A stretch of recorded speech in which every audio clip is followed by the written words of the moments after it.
કેમ છે મિત્રો? બધા મજામાં? તબિયત પાણી સારા? આપણે આગળ વર્તુળ ચેપ્ટરની અંદર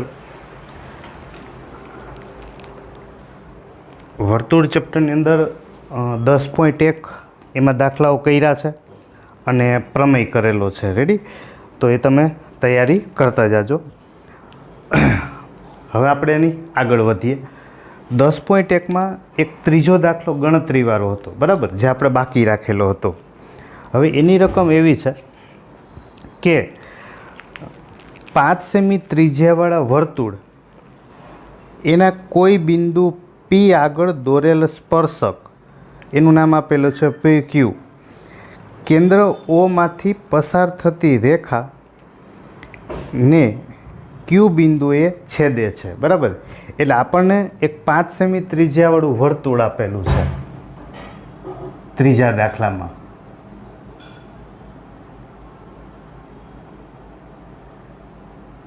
આ એક વર્તુળ, બરાબર.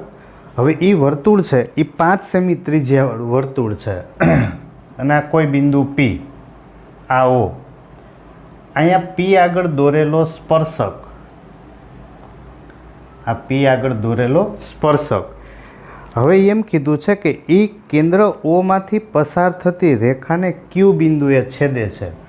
આ ઓમાંથી આ એક સ્પર્શક Q, કેન્દ્ર ઓમાંથી પસાર થતી રેખા એને Q આગળ સ્પર્શે છે, Q આગળ છેદે છે, સોરી.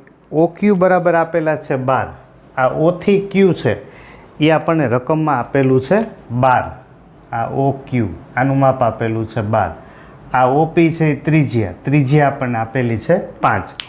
તો VQની લંબાઈ કેટલી? આ P થી Q એની લંબાઈ કેટલી? બરાબર. તો આપણે આગળ મિત્રો પ્રમેયની વાત કરી ગયા કે વર્તુળનો સ્પર્શક છે એ સ્પર્શ બિંદુમાંથી દોરેલી ત્રિજ્યા, એ ત્રિજ્યાને કેવું હોય છે? લંબ, બરાબર.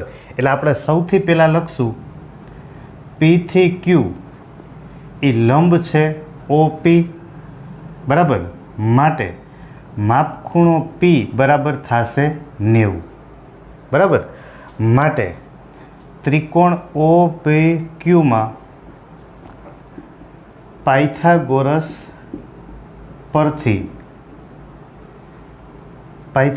પરથી આ કાટખૂણો એટલે આ કર્ણ, તો OQ² બરાબર OP² પ્લસ PQ², આમ મળશે. તો OQ બરાબર છે આપણી પાસે 12, તો 12નો વર્ગ એટલે 144. OP બરાબર 5, એનો વર્ગ 25 પ્લસ PQ². આને આ બાજુ લઈ લઈએ તો PQ² બરાબર 144 માઇનસ 25 એટલે PQ² બરાબર થશે 119, બરાબર. વર્ગ કાઢી નાખશું તો વર્ગમૂળ, તો P થી Q છે એની લંબાઈ આપણને મળશે વર્ગમૂળમાં 119. રેડી? ચાલો, આ આપણા 10.1માં એક જ દાખલો આપેલો હતો, ત્રીજો. હવે આગળ આ જ નિયમનો ઉપયોગ કરી સ્પર્શક અને કાટખૂણાનો પછી આપણે સ્વાધ્યાય 10.2 લઈએ. નિયમ તો આને આ જ રાખવાનો છે.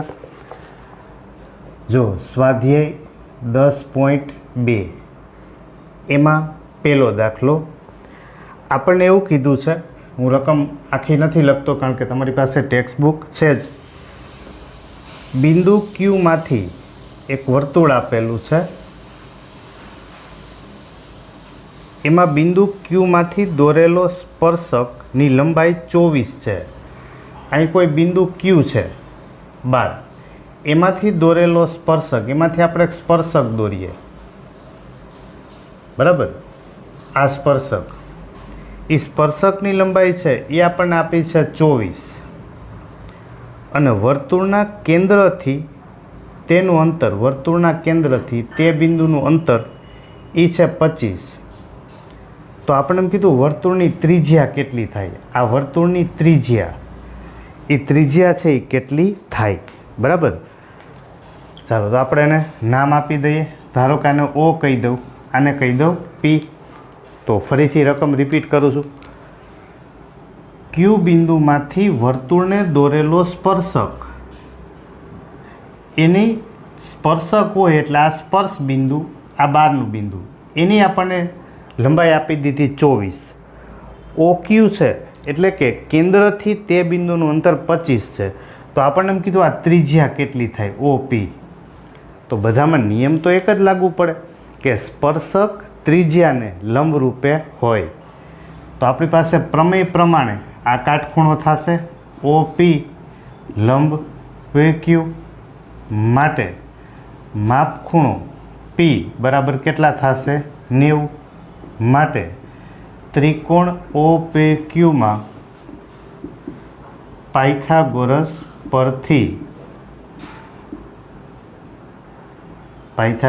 પરથી કર્ણનો વર્ગ આ કાટખૂણો એટલે એની સામેની બાજુ કર્ણ, તો OQ² બરાબર OP² પ્લસ PQ².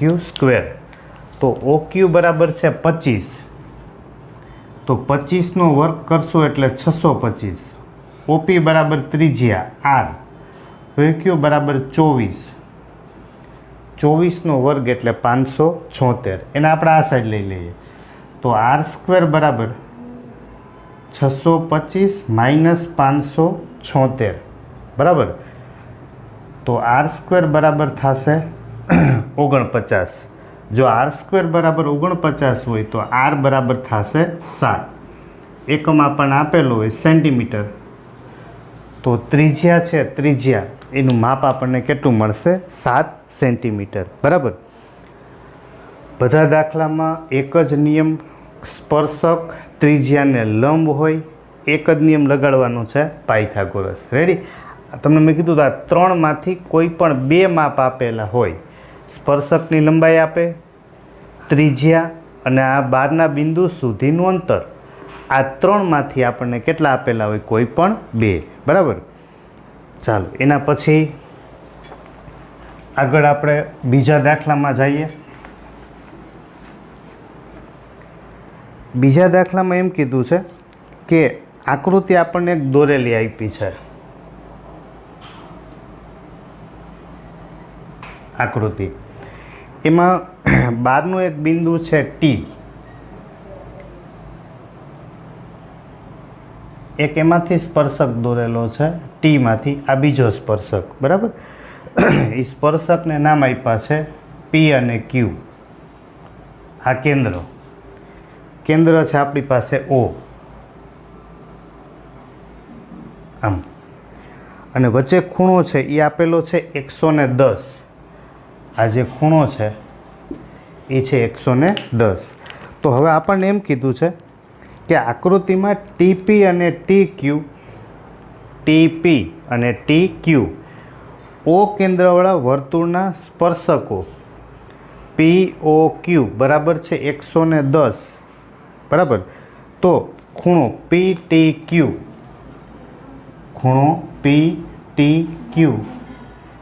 એના બરાબર કેટલા બરાબર. આ ખૂણો આપણને પૂછેલો છે. હવે મિત્રો એક જ વાત કે સ્પર્શક આવ્યો, ત્રિજ્યા આવી, મતલબ બે લંબ રૂપે હોય. શું બોલો ફરીથી? સ્પર્શક આવે, ત્રિજ્યા આવે, એકબીજાને લંબ હોય. તો જો આ સ્પર્શક, આ ત્રિજ્યા એટલે આ લંબ હોય એટલે 90નો ખૂણો બનાવે. એવી રીતે આ સ્પર્શક, આ ત્રિજ્યા એટલે આ પણ શું બનાવે? લંબ. એટલે આ બંને 90-90ના ખૂણા થઈ ગયા. હવે તમે જોશો તો આપણી પાસે 4 ખૂણા બન્યા, POQT. 4 ખૂણા હોય એટલે ચતુષ્કોણ કહેવાય. અને આપણે આગલા ધોરણથી શીખતા આવીએ છીએ કે ચતુષ્કોણના ચારેય ખૂણાના માપનો સરવાળો કેટલો હોય તો કે 360. ઓકે, ચાલો તો ચારેય ખૂણાનો આપણે સરવાળો કરીએ. તો ચારેય ખૂણા લેશું એટલે માપ ખૂણો P પ્લસ માપ ખૂણો O પ્લસ માપ ખૂણો Q પ્લસ માપ ખૂણો T. આ ચારેય ખૂણાનો સરવાળો કેટલો હોય? 360. પણ આ 90નો ખૂણો છે આપણે લખવાનો OP લંબ PT અને OQ લંબ QT. બરાબર, કૌંસમાં કારણ કે કેન્દ્રમાંથી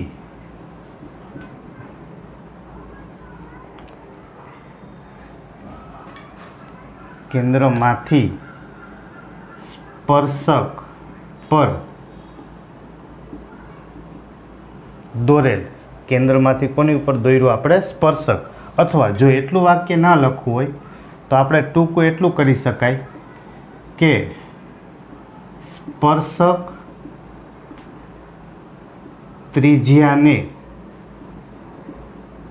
સ્પર્શ બિંદુ આગળ લંબ હોય છે. બરાબર, સ્પર્શક છે આ સ્પર્શક, એ ત્રિજ્યાને સ્પર્શ બિંદુ આગળ કેવું હોય છે? લંબ. બરાબર, ચાલો માપખૂણો પી તો કે 90, ઓ તો કે આપણને આપેલું 110, ક્યુ તો કે કાટખૂણો 90 પ્લસ માપખૂણો ટી એના બરાબર થશે 360. તો 90 ને 110 એટલે 200 પ્લસ 90 એટલે 290 અને સામે જવા દઈએ તો માપખૂણો ટી બરાબર 360 માઇનસ 290. બરાબર, એટલે કે માપખૂણો ટી બરાબર કેટલા થશે? 70.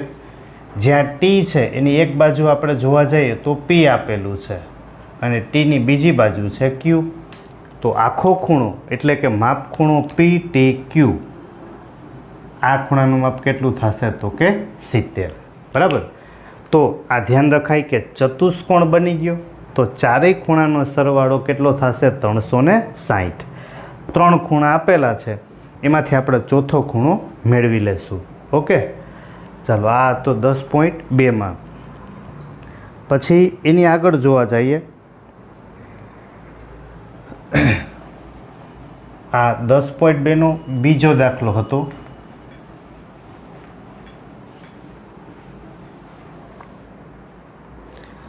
પછી ત્રીજો દાખલો લઈએ તો એમાં પણ આવું જ આપેલું છે, સેમ એ જ, ખાલી નામ જ બદલાવેલા છે કે ઓ કેન્દ્રવાળા વર્તુળ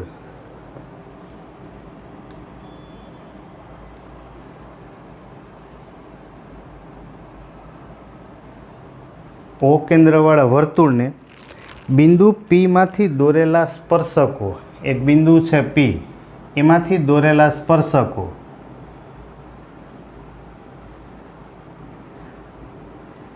એક એ અને બીજું બી.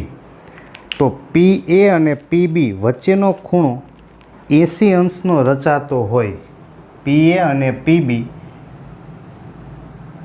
એની વચ્ચેનો ખૂણો 80 અંશનો રચાતો હોય તો માપખૂણો પી ઓ એ, માપખૂણો પી ઓ અને એ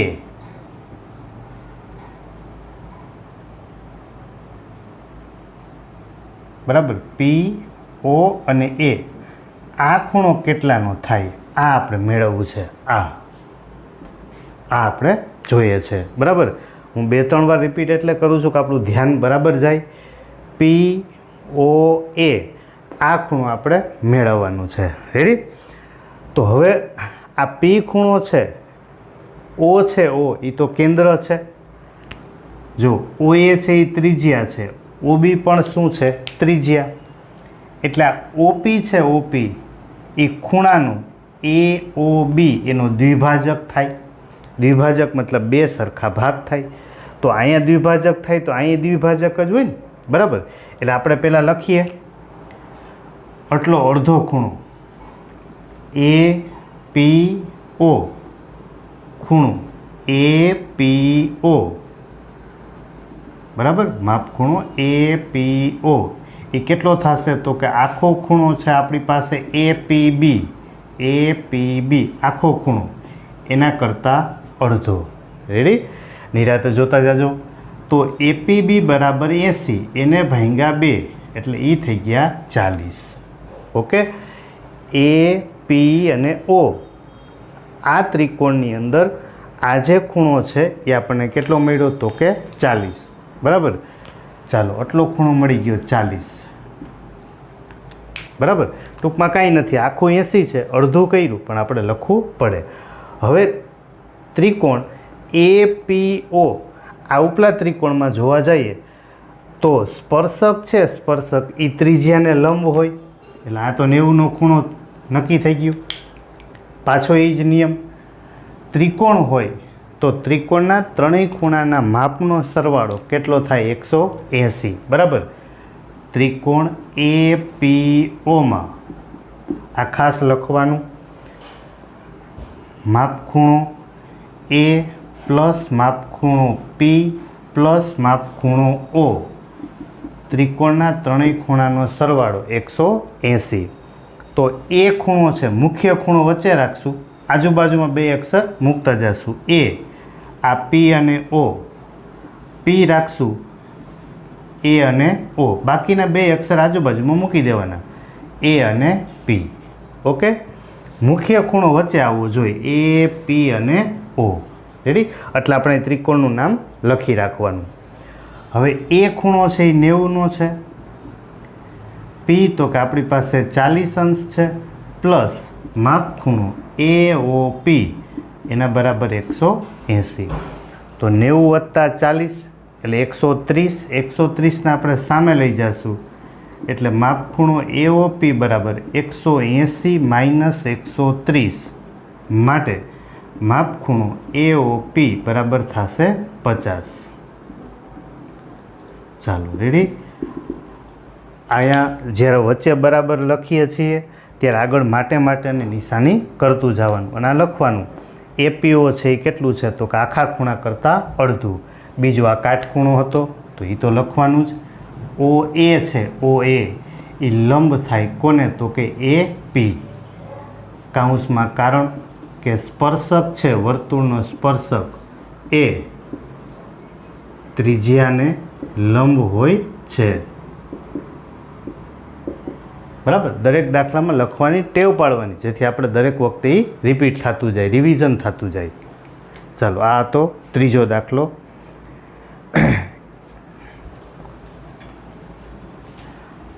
એનાથી આગળ જોઈએ તો ચોથો દાખલો છે એ સાબિતી છે, પાંચમો દાખલો પણ સાબિતી છે. એની આગળ આપણે છઠ્ઠો દાખલો લઈએ. સાબિતીના દાખલા આપણે વચ્ચે નહીં લઈએ. છઠ્ઠા દાખલામાં એવું આપેલું છે કે વર્તુળના કેન્દ્રથી 5 સેમી અંતરે આવેલા, વર્તુળના કેન્દ્રથી 5 સેમી અંતરે આવેલું બિંદુ એથી દોરેલા સ્પર્શકની લંબાઈ 4. બરાબર. ચાલો, તો એ દાખલા નંબર 6 બધા એક જ ટાઈપના દાખલા છે. આ વર્તુળ એનું કેન્દ્ર, કેન્દ્રથી આપણને 5 સેમી દૂર એક બિંદુ આપેલું છે A. હાલો, ધારો કે કેન્દ્રને O કહી દઉં. આ A કેન્દ્રથી કેટલું અંતર આપ્યું હતું મિત્રો આપણને? તો કે 5 સેમી. 5 સેમી અંતરે બિંદુ A, એમાંથી દોરેલા સ્પર્શકની લંબાઈ, એમાંથી આપણે એક સ્પર્શક દોરવાનો છે. ધારો કે નામ આપી દો B. એ સ્પર્શકની લંબાઈ છે 4. બરાબર. તો વર્તુળની ત્રિજ્યા શોધો. આપણે મેળવવાનું છે આ વર્તુળની ત્રિજ્યા OB. આ આપણે મેળવવું છે. એક જ રીત, એક જ પ્રકાર.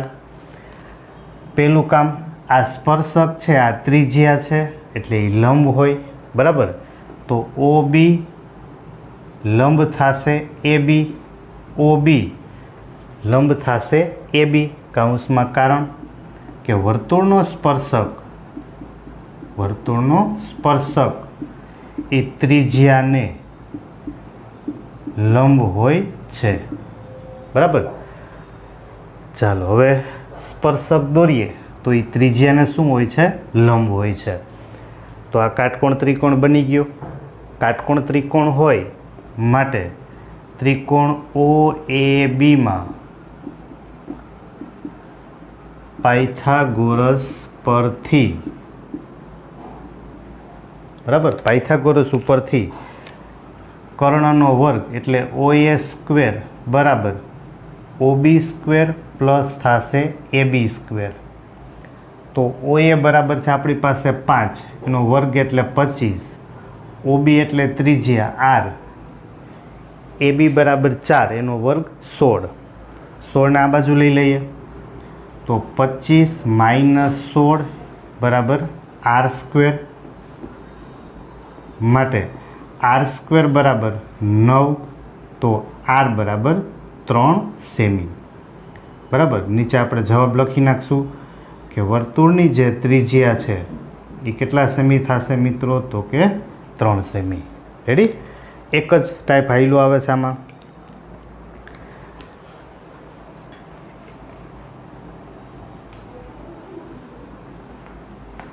ચાલો આ આપણે છઠ્ઠો દાખલો ગણ્યો.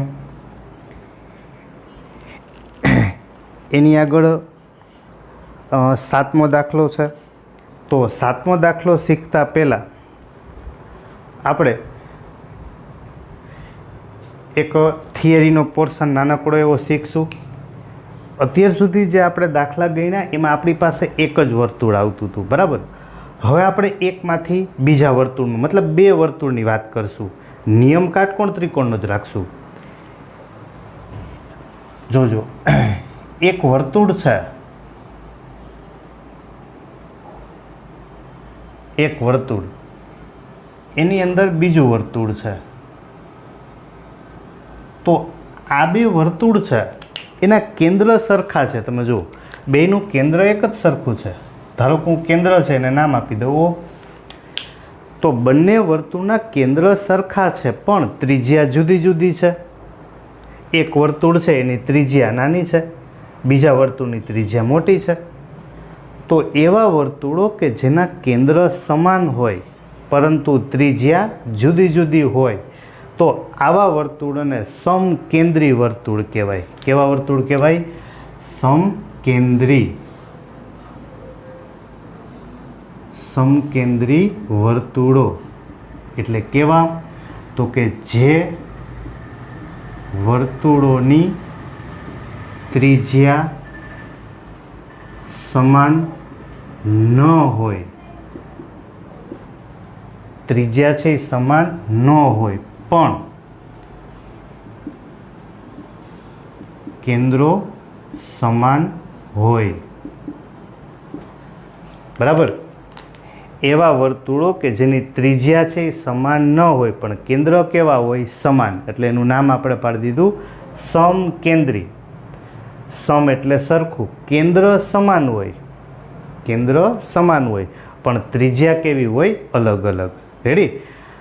આના ઉપરથી બીજો એક આપણે વર્તુળનો પ્રકાર બનાવી શકીએ. જોજો, બીજા વર્તુળમાં હું નામ આપું એકરૂપ વર્તુળો. એકરૂપ વર્તુળ એટલે શું? તો કે આ જે વ્યાખ્યા લખી છે એના કરતાં 2 શરત છે ને ઉલટી કરી નાખો. દાખલા તરીકે આ 2 વર્તુળ છે એના કેન્દ્ર જુદા જુદા છે. જો, એકનું કેન્દ્ર A કહી દઉં, બીજાનું કેન્દ્ર B કહી દઉં. રેડી? બેયના કેન્દ્ર છે એ જુદા જુદા છે પણ ઓલમોસ્ટ બેયની ત્રિજ્યા સરખી છે. ખરેખર સરખી જ હોય, આ તો આપણે દોરવા પ્રમાણે બોલીએ. તો એકરૂપ વર્તુળ એટલે શું? તો કે જે વર્તુળોની ત્રિજ્યા સમાન હોય, જે વર્તુળોની ત્રિજ્યા સમાન હોય પણ કેન્દ્ર અલગ અલગ હોય બરાબર. જે વર્તુળોની ત્રિજ્યા, ધારો કે આની ત્રિજ્યા 2 હોય તો આની ત્રિજ્યા કેટલી હોય મિત્રો? 2. કેન્દ્ર સમાન હોય તો કે નહીં, કેન્દ્ર બેયના જુદા જુદા છે પણ ત્રિજ્યા સમાન હોય તો કે હા. કેન્દ્ર સમાન હોય તો સમકેન્દ્રી અને ત્રિજ્યા સમાન હોય તો એને આપણે કેવા કહેશું? એકરૂપ વર્તુળો. આપણે સૌથી પહેલાં જ છઠ્ઠા ચેપ્ટરમાં વાત કરી ગયા હતા કે એકરૂપ એટલે બેયનો આકાર અને માપ સમાન હોવા જોઈએ. આમાં આકારે સમાન છે અને માપ પણ સમાન છે તો આવા વર્તુળોને આપણે કહેશું એકરૂપ વર્તુળો. ઓકે.